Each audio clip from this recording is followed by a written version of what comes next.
Karim Bouassoun a 40 ans et il est né en 1979 à Vignes-sur-Seine. Diplômé de Sciences Po Paris, il a été depuis 2014 conseiller au cabinet de Marie-Guite Dufay, la présidente de région Bourgogne-Franche-Comté, pour l'économie, le numérique, les transports, le tourisme et l'économie sociale et solidaire, et sur sa communication personnelle. Il a déjà participé à des élections municipales en 2014 à Vignes-sur-Seine, où il figurait en 9e position sur la liste d'Union de la gauche, mais non élu. Cofondateur du mouvement Bisontine-Bisontin, il souhaite incarner le renouveau politique avec une liste issue de la société civile. Besançon, c'est probablement la ville de 100 000 habitants la moins connue de France.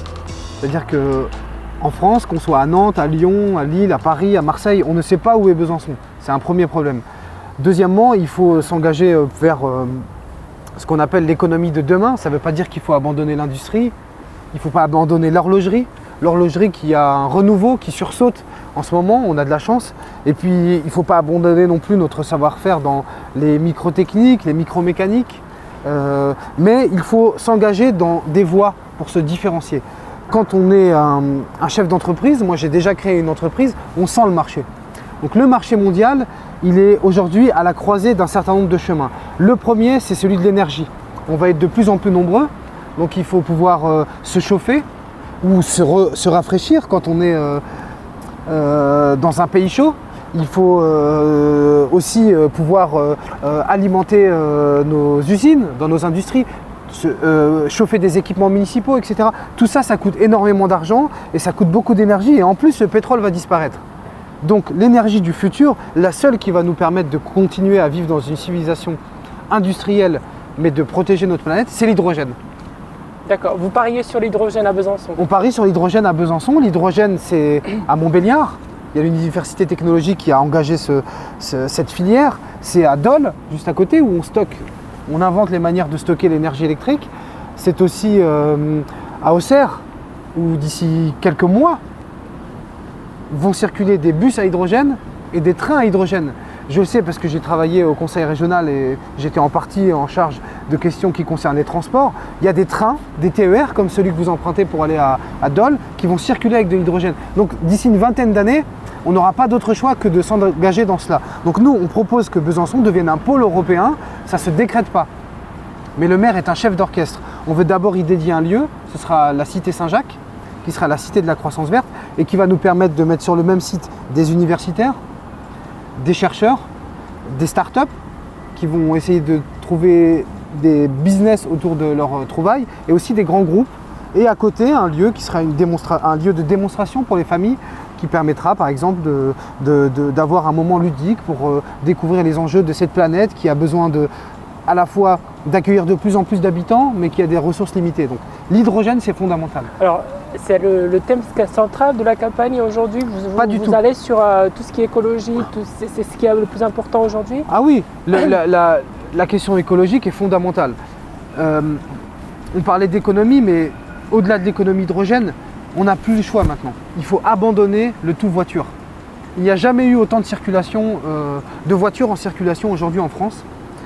Et c'est une aberration. Vous prenez simplement la route qui monte à Beure, ou vous prenez la voie qui longe le Mont Griffon entre la place Leclerc et la gare Viotte un vendredi soir et vous vous rendrez compte qu'il y a une cinquantaine de personnes qui sont seules dans leur voiture à la queue leu-leu. C'est plus possible. La voiture génère des gaz à effet de serre, elle rejette du dioxyde de carbone, des particules fines. On sait peu, mais c'est ce qui est le plus nuisible parce que ça attaque les enfants, les personnes âgées. Donc nous, on veut quitter ce modèle avec la gratuité des transports. La gratuité des transports, ce n'est pas une mesure sociale, ce n'est pas une mesure que écologique, c'est une révolution culturelle. C'est faisable, ça s'est fait dans différentes villes et si on le fait à Besançon, on deviendra la plus grande métropole d'Europe à avoir cette révolution culturelle. Partout où la gratuité des transports a été mise en place, il y a eu un boom du commerce. Que ce soit à Aubagne, où les usagers ont été multipliés par 3 en passant de 20 000 à 60 000, ou à Dunkerque, où les usagers sont passés de plus 65% en semaine et plus 95% le week-end, il y a eu une amélioration du commerce. Pourquoi? Parce que vous pouvez abandonner votre voiture et vous allez retirer de votre panier d'achat le coût des transports en commun. Même avec le système des parkings relais, on le voit bien, il y a des familles avec des enfants ou avec des poussettes qui sont obligés de s'approcher au plus près du centre-ville, si on leur propose d'abandonner leur voiture à l'extérieur de l'agglomération et de venir en transport, ils consommeront plus. Et c'est une curiosité, et c'est aussi une manière de se dire, je ne suis pas simplement obligé d'aller dans une grande surface de périphérie pour poser ma voiture parce que c'est plus commode. Monter dans le bus à plusieurs, si vous faites un aller-retour, ça vous économise 15 à 20 euros. Le tramway a un petit peu grevé le budget de l'agglomération. Ça réduit la capacité d'investissement. Et d'ailleurs, il va y avoir de nouveaux travaux puisque les rames qui desservent les Hauts du Chazal, vous le savez, sont trop petites. Elles vont passer de 24 mètres à 36 mètres, ce qui sera un investissement supplémentaire. Nous, on veut faire du tramway la colonne vertébrale des transports gratuits. Mais on veut aller plus loin. La ligne en site propre, qui est la ligne 3, qui est la ligne la plus structurante, depuis qu'elle est prioritaire dans les carrefours, depuis qu'elle est prioritaire dans les feux rouges, depuis que personne ne vient encombrer son trajet, elle est pleine. Elle est pleine le jour, la nuit, le week-end. Elle a explosé son objectif de fréquentation. Donc on va augmenter ces lignes qu'on appelle des lignes structurantes pour les passer de 3 à 10. C'est un ensemble. Il faut que les prix d'accès ne soient pas une barrière, donc la gratuité des transports. Et d'un autre côté, il faut que le service soit au rendez-vous. Vous souhaitez aller à la gare, vous serez certaine de ne pas attendre plus de 6 minutes dans votre arrêt de bus. Comment vous allez financer tout ça? Alors c'est très simple. C'est une question que je vous remercie de poser parce qu'il faut être complètement transparent. C'est la métropole qui finance les transports. Ce n'est pas le budget de la ville, premier élément. Deuxième élément, le budget de la métropole, c'est 300 millions d'euros. Donc pour atteindre les recettes de titres qui seraient supprimées, c'est environ entre 11 et 12 millions d'euros. C'est-à-dire qu'il faut trouver 11,4 millions d'euros à plein régime pour financer la gratuité des transports. Alors, premier élément, nous avons indiqué que nous ferons une gratuité progressive. C'est-à-dire que ce sera d'abord pour 2023 les moins de 26 ans, dans le début du mandat, et à eux seuls, ils représentent un tiers des recettes de titres. Donc vous considérez 12 millions d'euros, c'est-à-dire qu'il va falloir trouver 4 millions d'euros. 4 millions d'euros, ça correspond, Madame Audrey, à 1% du budget de Besançon Métropole. Donc il faut trouver 1% d'économie entre en gros le 1er janvier 2021 et ensuite le 1er janvier 2023. Alors ces économies, on peut les faire très aisément. D'abord en faisant de la rationalisation, c'est-à-dire qu'on peut réduire nos dépenses. Prenez les dépenses d'énergie de la ville de Besançon par exemple. C'est 5,3 millions d'euros qui sont destinés à se chauffer et puis à payer des factures d'électricité. Nous avons plus de 600 contrats et nous payons 8000 factures par an. Un exemple, les véhicules de la ville de Besançon consomment 600 000 litres de carburant par an. Nous avons des grands prestataires à qui nous demanderons des efforts pour nous faire des propositions de réduction des factures pour financer des projets économiques sociaux. Pensez à l'éclairage. Mais juste nos factures de chauffage, c'est 1,6 million d'euros que Besançon. Donc il y a des pistes d'économie. Rationaliser, c'est aussi mutualiser. Il y a des choses très simples à faire. Dans les entreprises, on met un photocopieur au lieu de 3. On fait comme à Dijon, où on a développé l'autopartage. Et plutôt qu'une voiture par personne, ce sera une voiture pour 3. On va faire des économies de charges de gestion courante. On va développer tous les voies et usages pour faire des économies intelligentes. Et une des économies intelligentes qu'on va faire, c'est sur les salariés. Les salariés, nous voulons augmenter le nombre de titulaires et réduire le recours à des personnes à temps partiel contraint. Je pense notamment à des personnes qui sont des contractuels. Ça va avoir un double effet.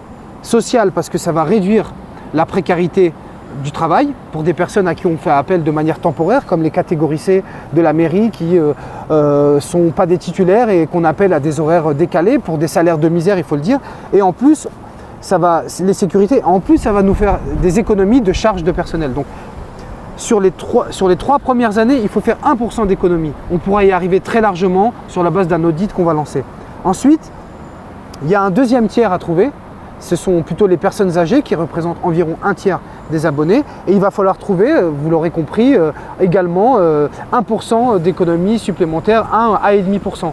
C'est un peu moins parce qu'elles ont déjà des tarifs spéciaux. Et du coup, d'ici 2026, à la fin du mandat, il faudra au total, pour la gratuité totale des transports, trouver 4% d'économie sur 300 millions d'euros de budget.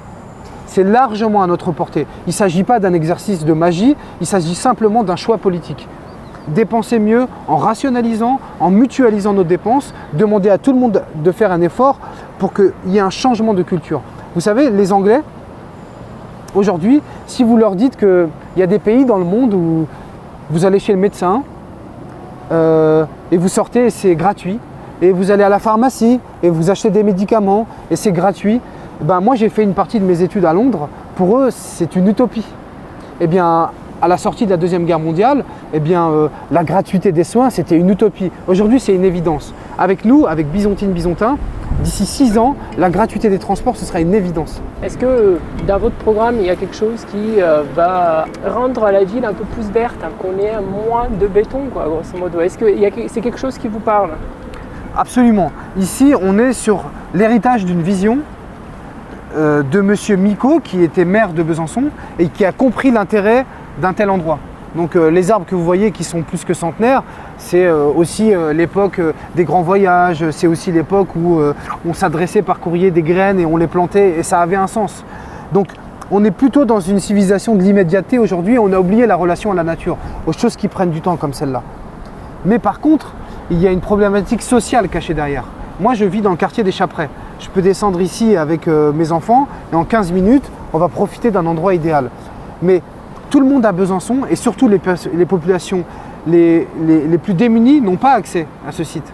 Les habitants de Planoise ne viennent pas respirer ici. Les habitants de Montrapon ou des Orchamps ont pour rivière le boulevard Léon Blum ou Kennedy, c'est-à-dire une autoroute urbaine. Donc ce qu'on veut faire, c'est multiplier les sites végétalisés dans la ville. Ça, c'est fondamental pour que l'accès à la nature soit égal pour tous. Et on a un projet dans notre programme qui est un réseau de fermes urbaines. De quoi il s'agit? Il s'agit de lancer une régie agricole, comme à Toulouse, où des maraîchers seront dédiés à la production de produits agricoles qui seront consommés localement. Il faut savoir qu'en France, la moyenne de produits locaux consommés dans les assiettes des habitants, c'est entre 5 et 8%. À Besançon, et comme vous le dites justement, on est dans un cadre de verdure extraordinaire, on ne consomme que 3% de produits issus de l'agriculture locale. Et c'est pour ça que j'étais chez un agriculteur de Saône il y a 2 semaines, pour voir ce qui se fait, pour voir comment l'agriculture locale peut mieux nous nourrir, parce qu'on se soigne par ce qu'on mange, mais aussi pour aller étudier avec des urbanistes toutes les dents creuses urbaines qui seront demain dédiées à du maraîchage. Il y a des friches industrielles qui pourront servir à cela. Moi, le site des Prés de Vaux, je le vois bien dédié à du maraîchage urbain. Le site des Vettes conservera avec nous sa vocation maraîchère et sociale à la fois. Il y aura beaucoup de dents creuses qui seront dédiées à de la végétalisation. On veut aussi planter plus d'arbres dans les cours d'école, créer des lieux végétalisés qui vont rafraîchir, et on veut végétaliser le pire endroit de Besançon, c'est-à-dire le boulevard Léon Blum. C'était une voie de contournement qui a été envahie par la ville et qui aujourd'hui est vécue par une barrière, par les habitants des Montrapon, par les habitants des différents quartiers qui longent cet axe. Et donc on veut créer des passerelles, on veut travailler avec par exemple les concessionnaires ou les propriétaires de locaux d'activité pour transformer les grands murs par des petits murets en pierre sèche, des haies vives, etc. On veut reverdir le boulevard Léon Blum, réduire l'espace de la voiture et créer des pistes cyclables séparées et sécurisées sur le boulevard Léon Blum. C'est tout un ensemble.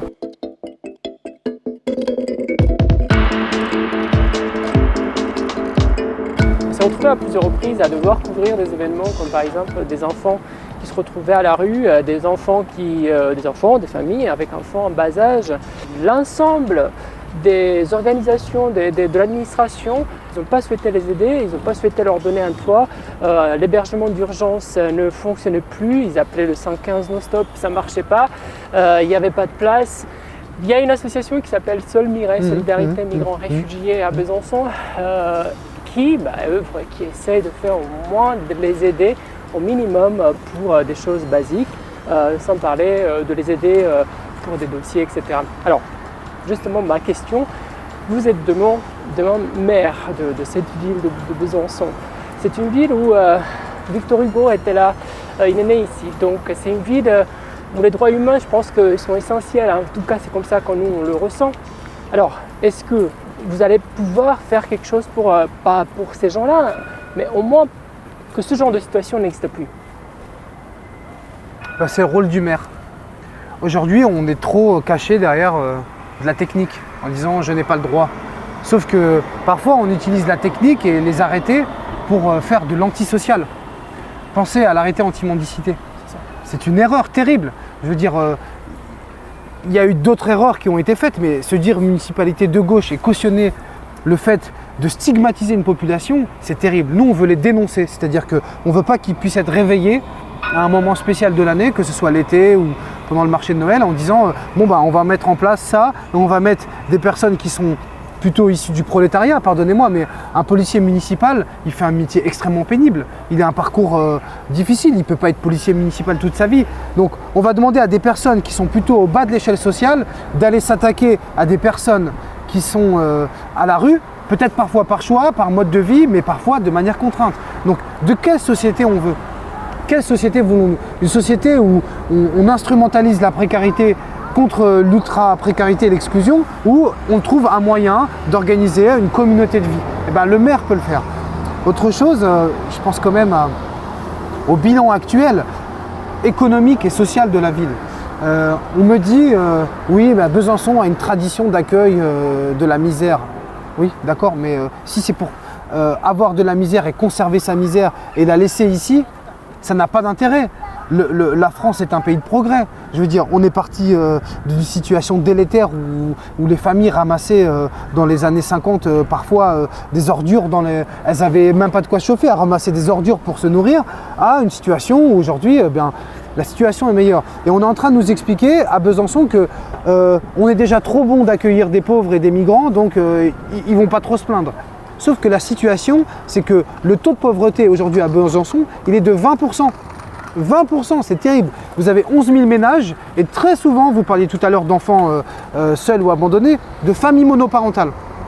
Vous avez 11 000 ménages qui vivent avec moins de 600 € par mois. Mais c'est terrible. On est une des villes les plus pauvres de France, une des métropoles les plus pauvres de France. Et c'est entretenu, c'est volontaire. On ne propose pas à ces personnes de s'en sortir, on ne leur donne pas les moyens de s'en dégager. On leur dit, voilà, on s'occupe de vous, soyez là et puis ça suffira. C'est terrible. C'est un échec total de la gauche locale. Je le considère et donc moi je me bats contre ça. Je pense que on ne peut pas se dire ville de gauche et puis considérer que plus on a de pauvres, plus on est de gauche. C'est une aberration totale. On va avancer, on va essayer de prendre cette direction-là.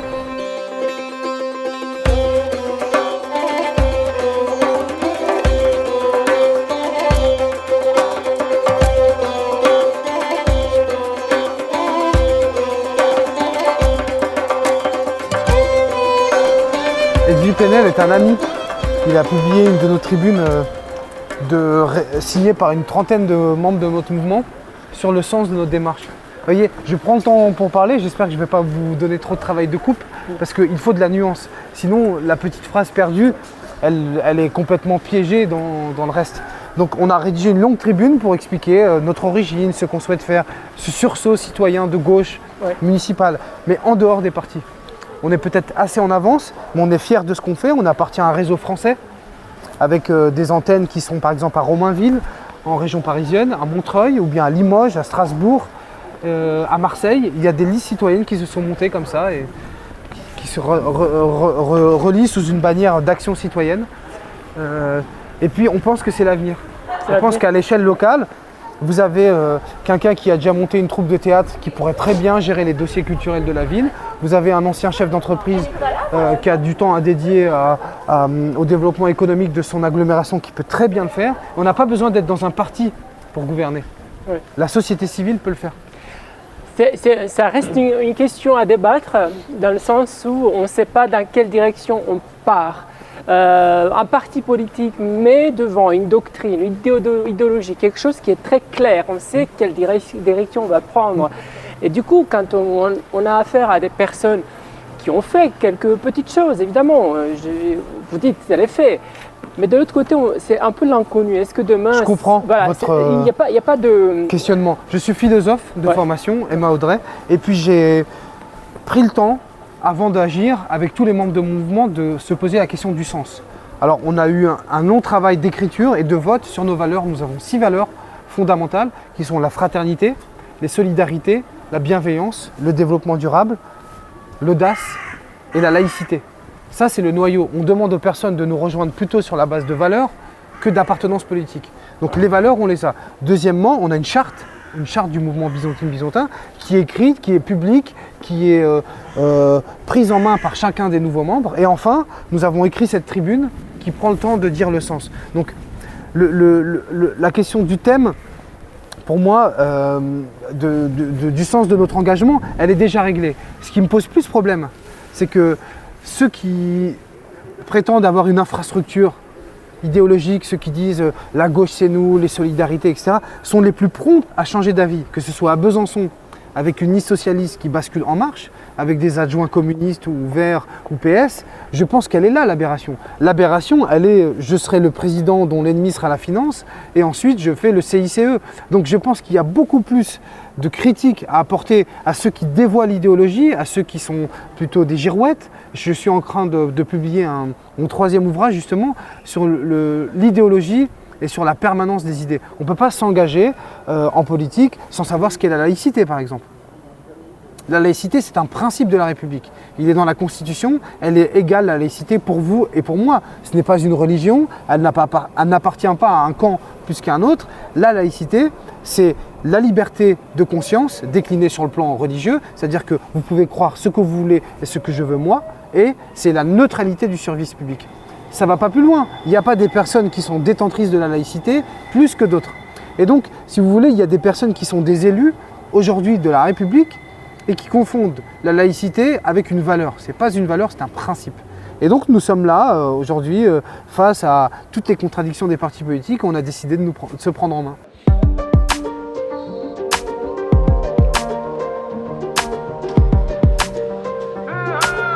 Penser la bienveillance devrait avoir ça devrait être un vrai sujet de campagne. En fait, on ne peut pas le feindre. On peut dire qu'on est jeune, on peut dire qu'on est de tel mouvement, de tel parti, mais la bienveillance, c'est une attitude. Et donc, ce n'est pas quelque chose qu'on vend, c'est quelque chose que les gens ressentent. Et donc, ce mot qu'on n'utilise pas, nous, et qu'on essaye plutôt d'incarner en tant que valeur, en tant que manière d'être, les gens le ressentent. Ils le ressentent et ça nous distingue des autres partis où il y a beaucoup d'invectives, où les personnes ne se reconnaissent en rien parce que tout est mélangé, si vous voulez. Vous avez des élus qui étaient dans tel camp, qui sont passés dans un autre, et puis ça ne s'arrête jamais, quoi. Dans la constitution des listes, il y a encore des personnes qui quittent, qui revont, etc.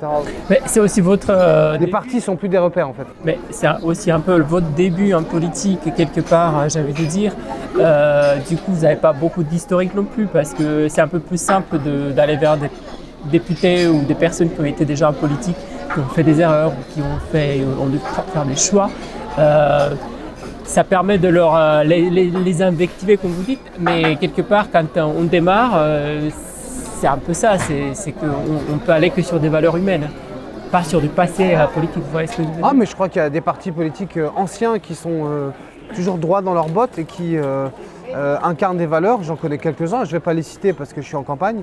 Il y a des personnalités aussi qui, malgré leur ancienneté, sont à mon avis irréprochables sur le plan de la vérité, du respect de la parole donnée et des valeurs. Mais nous, en réalité, on n'est pas un nouveau produit sur un étalage politique, parce qu'on se dit hors parti. On est hors des partis. Dans notre liste, on est 100% citoyens. C'est pas juste pour faire beau, on n'est que des citoyens. Vous ne ferez pas un mouvement de ça ? On est déjà un mouvement, mais C'est citoyen. un peu comme En Marche. En Marche, ça a commencé exactement pareil. Ils ont dit on n'est pas... En Marche, c'est un parti politique. Ils ont dit au tout début on n'est pas un parti politique, on est un mouvement. C'est pas du tout pareil, puisqu'il y a plein d'élus chez En Marche, dès le début. C'est des élus qui ont rejoint En Marche. Dans notre liste, il n'y a aucun élu. Aucun ancien élu. Que des citoyens, des gens comme vous, moi. Il y a même un confrère à vous, un ancien journaliste. Il y a des avocats, un menuisier. Vous avez des chefs d'entreprise, des travailleurs sociaux, des retraités, des personnes au chômage. Vous avez des professeurs agrégés. Vous avez la société civile qui s'est organisée en disant on ne se reconnaît plus dans les partis. Et l'offre politique qui est proposée est discréditée par les allées-venues des élus d'un bord à l'autre, ou bien votez pour nous mais en cours de mandat on change d'étiquette, ou bien on vous dit qu'on est nouveau mais en fait ça fait 30 ans qu'on est élu, certaines personnes en sont à leur 5e mandat. Chez nous, il n'y a personne qui a jamais fait un mandat politique. Par contre, vous avez des personnes qui ont créé des entreprises, qui ont créé des dizaines d'emplois, il y a des personnes qui encadrent des jeunes dans des écoles. Vous avez des personnes qui travaillent au ministère de la Justice, qui sont des fonctionnaires d'État, qui s'occupent tous les jours de solidarité. Vous en avez d'autres qui ont publié des livres, vous en avez d'autres qui sont des nounous, etc. C'est des gens qui n'ont pas fait leur preuve en tant qu'élus, mais qui ont fait leur preuve en tant que citoyens dans leur métier, dans leur rôle, dans leur fonction. Aujourd'hui, si vous deviez vous placer quelque part au niveau idéologie, parce qu'on doit avoir une idéologie, c'est-à-dire quand on va prendre une décision, on va se dire on va prendre une décision humaine, plutôt commerciale, plutôt financière, plutôt etc. etc. On a un champ de possibilités. Et j'essaie de comprendre, si on devait mettre un curseur, vous serez plutôt vers quelle zone en termes d'idéologie On est plutôt de gauche, à 99%. Mais on n'a jamais demandé à personne d'être de gauche. C'est ça qui est drôle, c'est que les personnes se sont reconnues dans nos valeurs. Les personnes se sont reconnues dans nos actions. On a organisé 18 actions. En réalité, encore une mardi dernier à Planoise où on a mis en lien des jeunes à la recherche d'emploi ou en questionnement ou avec des projets de création d'entreprise, des jeunes de toute la ville, pas que de Planoise, et des opérateurs de la création d'entreprise, des chefs d'entreprise, des managers qui les ont rencontrés et ont lancé une relation de parrain à filleul. Vous voyez, ça c'est concret. Ça ne nécessite pas d'être de droite ou de gauche.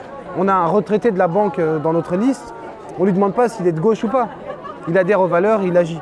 Et ce qui est drôle dans notre mouvement, ce qui nous distingue encore plus des partis, puisqu'on faisait le parallèle tout à l'heure avec En Marche, etc. Nous, on organise des actions. On a installé un piano dans l'hôpital, on organise des rencontres entre la police et les jeunes, on a organisé déjà 2 gros concerts solidaires, un pour le Noël des enfants avec les Restos du Cœur, l'autre pour les SDF. Donc on agit. Et dans les mesures qu'on propose, ce sont des mesures de bon sens. Prenez le quartier de Planoise, vous avez une population prioritaire d'environ 17 000 habitants. Vous avez plus de 15% de la population qui est composée de familles monoparentales, qui ont une double peine. Elles vivent sous le seuil de pauvreté, c'est-à-dire avec moins de 600 € par mois. Et quand elles veulent reprendre le travail, elles n'y arrivent pas parce que elles n'arrivent pas à faire garder leurs enfants de moins de 6 ans. Elles ont déjà eu des difficultés à récupérer leur pension alimentaire. Et puis en faisant le calcul, elles se disent que c'est trop risqué parce qu'elles vont perdre les revenus de transfert. Donc nous, ce qu'on veut faire, c'est une aide forfaitaire aux familles monoparentales de Besançon, avec une aide qu'on a déjà budgétée, les aider à garder leurs enfants pour que ça leur revienne à rien du tout, de faire garder leurs enfants. Et on veut les aider à recouvrer leur pension alimentaire.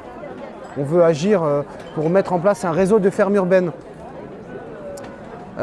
sur le site d'Evet, le long de l'avenue François Mitterrand, mais aussi dans tous les espaces verts comme les Prés de Vaux, dans les dents creuses urbaines pour créer des emplois, pour augmenter la quantité de produits bio et locaux qui seront consommés dans les cantines et ailleurs, dans les restaurants d'entreprise, et puis pour rafraîchir la ville.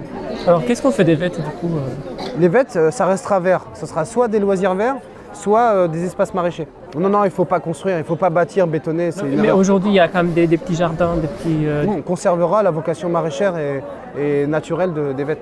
De l'avenue François Mitterrand, des Prés de Vaux, de tous les espaces verts, des combes qui ne sont pas encore construites.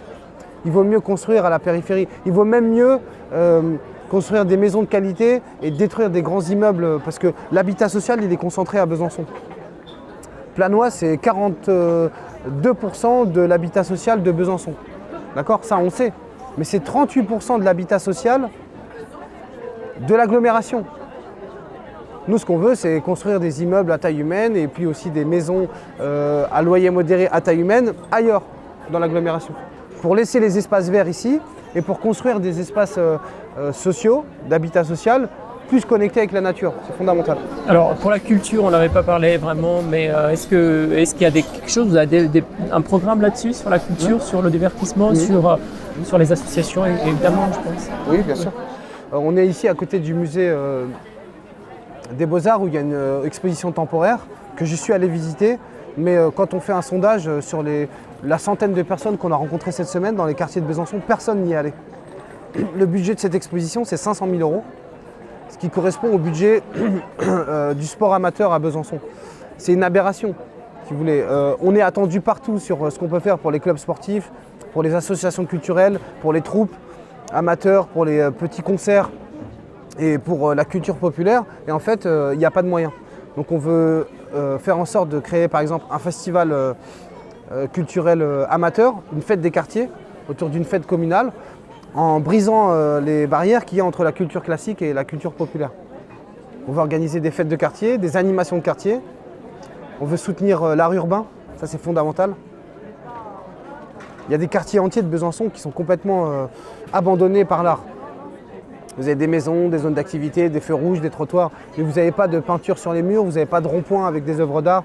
On veut créer en lien avec des associations à qui on en a déjà parlé, comme juste ici, un système d'œuvres permanentes qui viendront embellir l'espace urbain. Ça c'est fondamental, dans les quartiers populaires aussi. Et aussi, il y a des choses qui peuvent paraître banales, mais qui sont fondamentales. Dans un quartier comme Planoise, l'été, il ne se passe rien. Donc on veut organiser des projections avec des écrans géants dans les places pour que les familles, les enfants et puis les ados se retrouvent autour de temps populaires. Ça peut être des films, ça peut être des matchs de foot, etc. Ça peut être des espaces architecturés avec des bancs et des éléments de décoration, des parterres de fleurs, des rosiers, etc. Pour que dans l'espace public de Planoise, des hors-champs, des clairs-soleil, on puisse se retrouver l'été, quand il fait chaud, encore le soir, à l'extérieur avec une vie de quartier. Quand les quartiers populaires vivent, c'est la ville qui vit. Si on revient un peu dans le concret de ce qui se passe dans la ville, on avait parlé un peu de l'arrêté anti-mendicité agressive. C'est très important apparemment de dire tout l'ensemble de la phrase. Est-ce que ce genre de choses, vous avez comme plan déjà pour mettre en place? Je suis désolé que des citoyens aient à devoir gérer cette affaire qui est une honte. Nous, liste citoyenne, on considère que c'est une honte. Et la plupart des candidats qui sont sur d'autres listes, qui se disent d'union de la gauche, ont accepté cet arrêté anti-mendicité. Qui est une honte totale. Pourquoi? Parce qu'on va mettre, face à face des personnes qui sont des prolétaires pour nous, c'est-à-dire des policiers municipaux qui sont mal payés et qui font un travail pénible, face à des gens exclus qui sont dans la rue, en leur disant vous allez vous occuper d'eux pour qu'on ne voit plus cette misère. C'est une honte. Nous, on veut une réponse humaine à la précarité. On veut trouver un logement pour les personnes qui sont dans la rue. Donc ce sera notre politique, ce sera le logement d'abord. Avec les bailleurs, avec les associations qui font un travail formidable d'accompagnement des SDF. Voilà un premier élément. Et on va repositionner la police municipale sur d'autres sujets. Sur la lutte contre les violences faites aux femmes notamment, pour qu'ils puissent intervenir la nuit avant qu'un mari violent ne fasse une bêtise irréparable. Dans les querelles entre voisins, ou bien dans la déambulation dans la rue pour que le policier municipal ne soit pas associé à la police nationale. Il n'a pas le même rôle. Et pour qu'ils puissent incarner la République et représenter le maire. On veut plus de policiers municipaux, on veut leur donner une prime, on veut repositionner leur travail sur de la médiation et de la prévention. Alors, pas sur la chasse à la misère. Ouais. Alors demain, si vous êtes élu, vous êtes maire, c'est quoi la première décision que vous prenez? La première décision que je prends, c'est mettre en place la gratuité des transports, qui est notre promesse, pour qu'elle soit dès la première année offerte, donc ça sera probablement au 1er janvier 2021, au moins de 26 ans. Vous allez avoir un tiers des abonnés au transport qui vont pouvoir prendre le bus et le tram gratuitement. Ce sera une révolution culturelle. Nous deviendrons la première grande métropole d'Europe à mettre en place la gratuité des transports pour les moins de 26 ans. Les étudiants vont en profiter, pas que, mais ceux qui sont en apprentissage, ceux qui sont en recherche d'emploi. Vous savez, on est une ville étudiante, mais quand on isole le coût des transports dans le budget des étudiants, on est classé parmi la ville la moins accueillante pour les étudiants en France. Ce sera une révolution culturelle. Donc c'est très simple, on l'a promis, on va réduire les factures énergétiques de la ville pour financer des projets écologiques et sociaux. Donc pour nous c'est simple. Voilà. Si vous prenez rien que les 5 millions d'euros de dépenses énergétiques de la ville et que vous faites une économie de 20%, sur ces dépenses, c'est faisable, hein. C'est des contrats à renégocier avec EDF, avec Engie, etc. GRDF, et puis ceux qui gèrent l'éclairage public. Eh bien, vous économisez 1 million d'euros. 1 million d'euros. 1 million d'euros, on va payer des maraîchers municipaux qui vont venir dans la régie agricole, qui vont produire des légumes locaux, qui vont rafraîchir la ville et qui vont donner des aliments de qualité dans les assiettes de nos enfants. Voilà le projet Byzantine. Justement, je vais me permettre de rebondir sur les cantines scolaires. Sujet très important d'ailleurs pour une grande partie des Byzantines et des Byzantins. Est-ce qu'il y a quelque chose à améliorer? Comment on peut faire ça? Alors déjà, donner une place à tous les enfants dont les parents ont refait les démarches pour les cantines scolaires. Ça, c'est fondamental. Bonjour, tu vas bien? Ouais, ça va? Bonjour. Patrick Charrière qui est un grand photographe.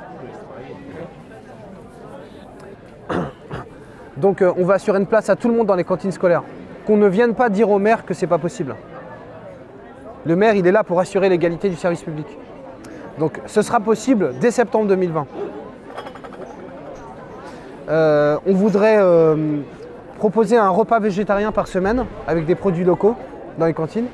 On voudrait replacer la cantine dans une activité de lien entre l'école et le reste de la ville. On voudrait faire en sorte que les parents, certains parents sélectionnés ou sur inscription, chaque semaine, puissent participer à un repas avec les enfants dans les écoles. Voilà.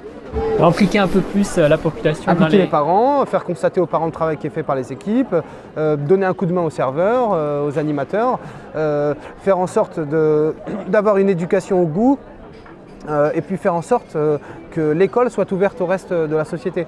C'est ce qu'on veut mettre en place, ce sont des cités éducatives.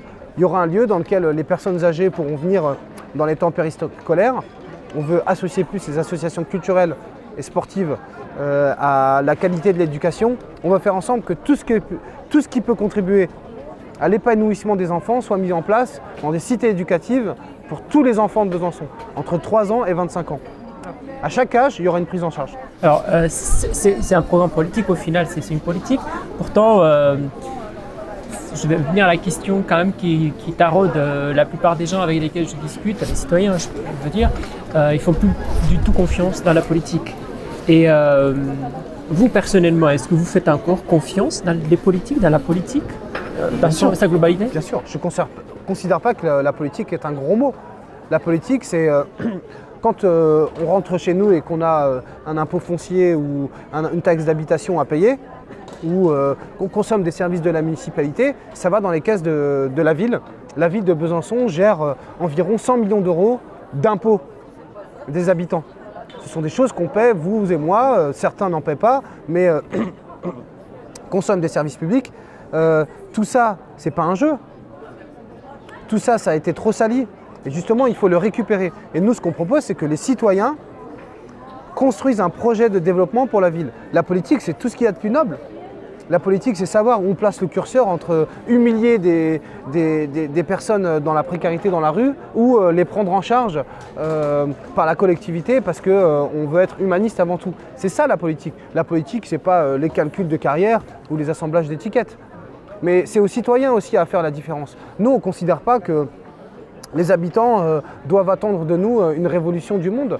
Ils doivent l'attendre d'eux-mêmes, cette révolution. Nous, on a un programme d'engagement en début de mandat qu'on mettra en place dès le mois d'avril pour dire aux habitants, on va constituer une assemblée citoyenne, on veut des ambassadeurs qui s'engagent, qui demandent des comptes à l'équipe municipale tous les 2 ans. Cette équipe de 80 ambassadeurs qui auront de quoi questionner les élus, elles auront un budget participatif à gérer de 2 millions d'euros pour financer des terrains de sport, pour financer des jardins maraîchers, pour rénover une salle municipale ou bien l'équiper avec une sono, etc.